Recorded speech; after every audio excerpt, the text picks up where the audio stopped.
नमस्कार मित्रों, कैसे हैं आप सभी। मैं ईश्वर से कामना करता हूं कि आप सभी अच्छे रहें, मस्त रहें, स्वस्थ रहें और अपनी पढ़ाई करते रहें। आपके हिंदी वाले सर जी उपस्थित हैं एक नए वीडियो के साथ में। यदि आप चैनल पर नए हैं तो चैनल को जल्दी से सब्सक्राइब कर लें, साथ ही घंटी वाले बटन को दबा लें, जिससे आपको मेरे नए नए वीडियोस जल्दी से फटाफट से मिलते रहें। तो चलिए शुरू करते हैं आज की पढ़ाई। शिव मूर्ति निबंध का मैं वाचन करूं इससे पहले आपको एक छोटी सी जानकारी देना चाहता हूं। NTA UGC net JRF Hindi साहित्य के पाठ्यक्रम में कुल 10 इकाइयां दी गई हैं, जिसमें से 9वीं इकाई है निबंध की इकाई। इसमें कुल 11 निबंध संकलित किए गए हैं, जिसमें से एक निबंध प्रताप नारायण मिश्र जी का शिव मूर्ति नामक निबंध दिया गया है। शिव मूर्ति निबंध ही ईश्वर की मूर्ति निबंध है, जिसे प्रताप नारायण मिश्र जी ने ईश्वर की मूर्ति निबंध से ही लिखा था। यदि परीक्षा में प्रश्न पूछ लिया जाए कि ईश्वर की मूर्ति निबंध किस रचना की रचना है, तो हमको बिल्कुल भी दुविधा या शंका में नहीं पड़ना है कि ये निबंध हमारे पाठ्यक्रम में नहीं था, कहाँ से आ गया, किसका है, वगैरह वगैरह। ये निबंध प्रताप नारायण मिश्र जी का ही है, जो उन्होंने ईश्वर की मूर्ति नाम से लिखा था, परंतु हमारे पाठ्यक्रम में इसे शिव मूर्ति नामक निबंध से दिया गया है। तो हमें बिल्कुल भी दुविधा में नहीं फंसना है कि ये दो निबंध अलग अलग हैं या एक ही है। ये दोनों निबंध एक ही हैं, वास्तव में एक ही निबंध है। शिव मूर्ति नामक निबंध ही ईश्वर की मूर्ति निबंध है। यदि ईश्वर की मूर्ति नाम से दिया जाए तो भी आपको ये मान के चलना है कि यही शिव मूर्ति नामक निबंध है। तो चलिए मैं शुरू करता हूँ ईश्वर की मूर्ति अर्थात शिव मूर्ति निबंध का वाचन। शिव मूर्ति, ईश्वर की मूर्ति। वास्तव में ईश्वर की मूर्ति प्रेम है, पर वह अनिर्वचनीय, मूका स्वादनवत, परमानंदमय होने के कारण लिखने व कहने में नहीं आ सकता, केवल अनुभव का विषय है। अतः उसके वर्णन का अधिकार हमको क्या किसी को भी नहीं है। कह सकते हैं तो इतना ही कह सकते हैं कि हृदय मंदिर को शुद्ध करके उसकी स्थापना के योग्य बनाइए और प्रेम दृष्टि से दर्शन कीजिए, तो आप ही विदित हो जाएगा कि वह कैसी सुंदर और मनोहर मूर्ति है। पर यथा यह कार्य सहज एवं शीघ्र प्राप्य नहीं है। इससे हमारे पूर्व पुरुषों ने ध्यान धारण इत्यादि साधन नियत कर रखे हैं, जिनका अभ्यास करते रहने से उसके दर्शन में सहारा मिलता है, किंतु है यह भी बड़े ही भारी मस्तिष्क मानव का साध्य। साधारण लोगों से इसका होना भी कठिन है।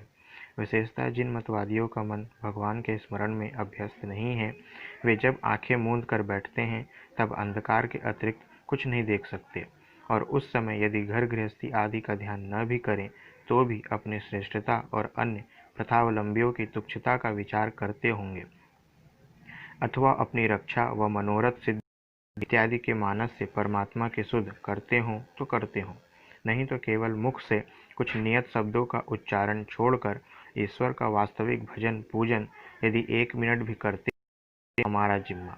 कारण इसका यह है कि मनुष्य का मन होता है चंचल।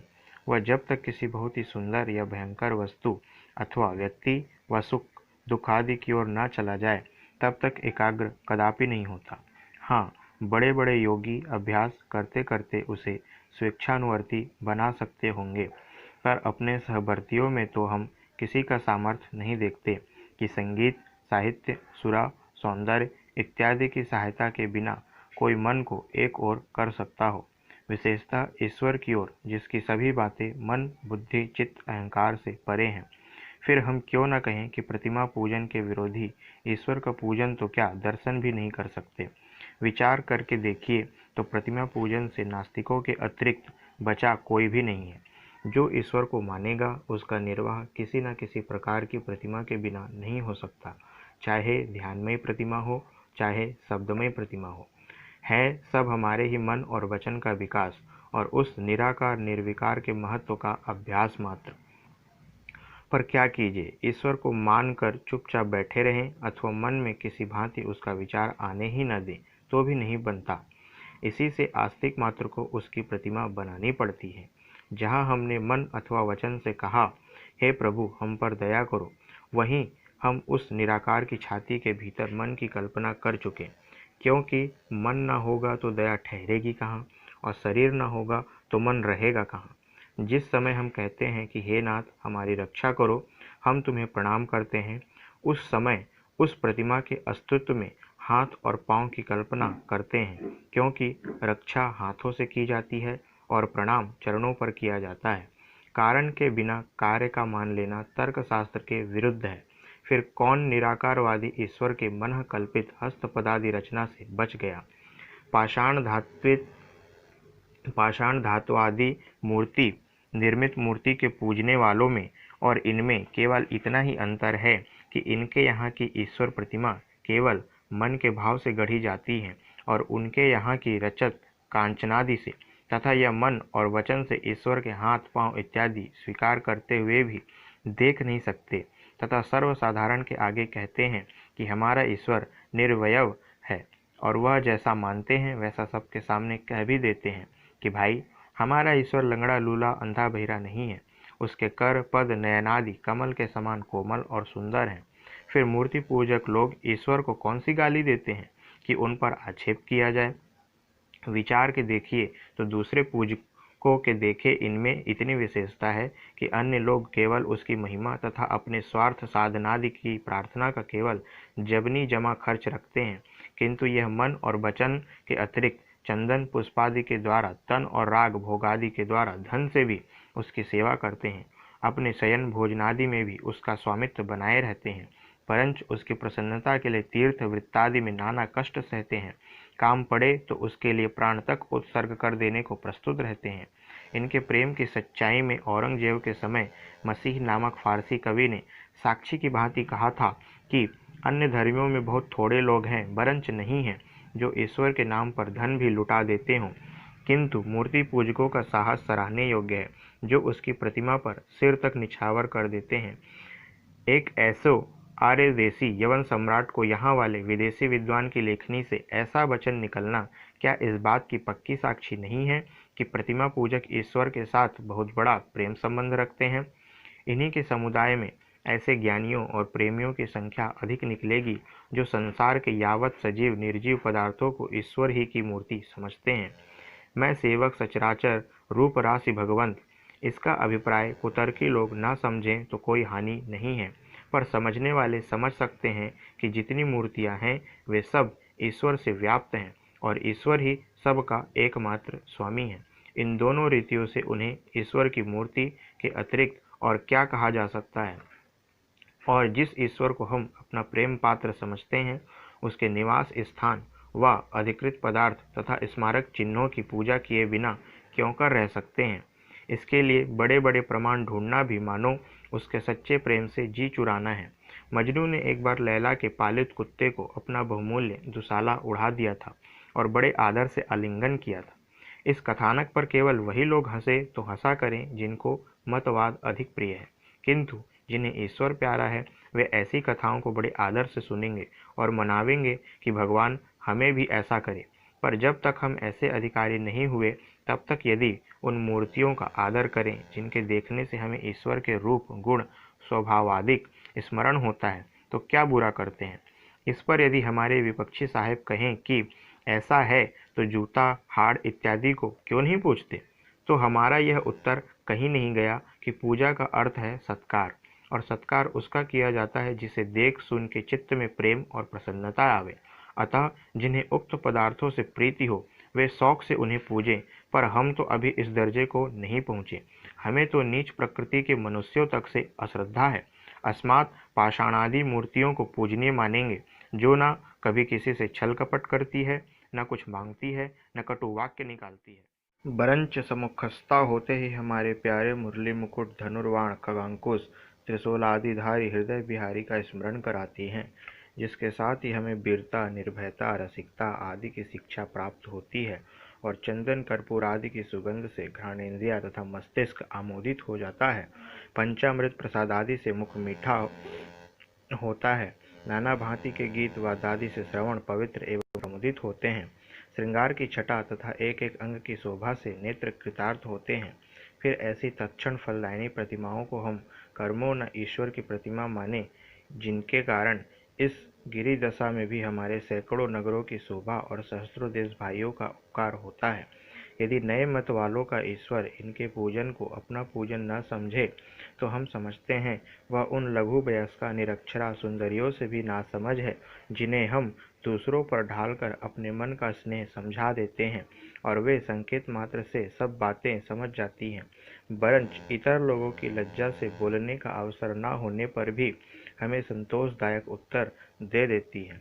पर ईश्वर महाराज इतना भी नहीं समझ सकते कि यह प्रतिमा को पूजता है अथवा हमको।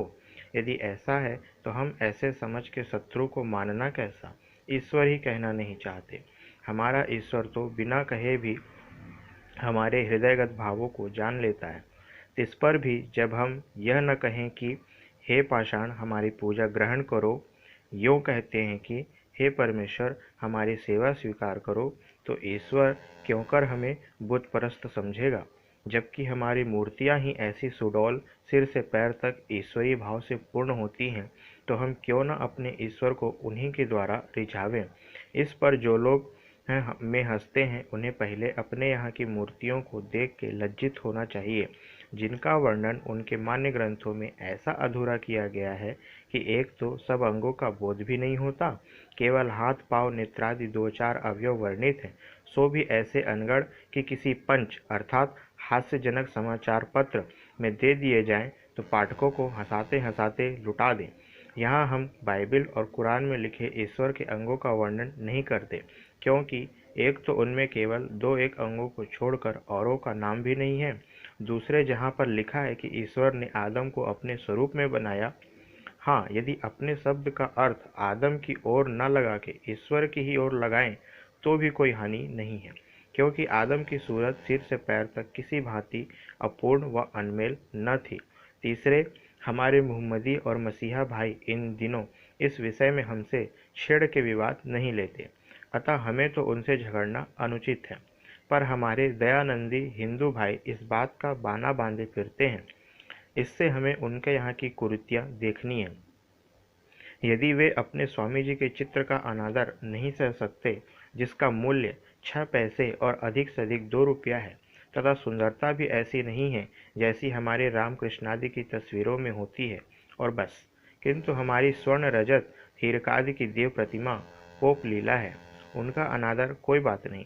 पर स्वामी जी, क्या फोटो बड़े खूबसूरत चौखटे में बड़ी इज्जत के साथ रखना चाहिए?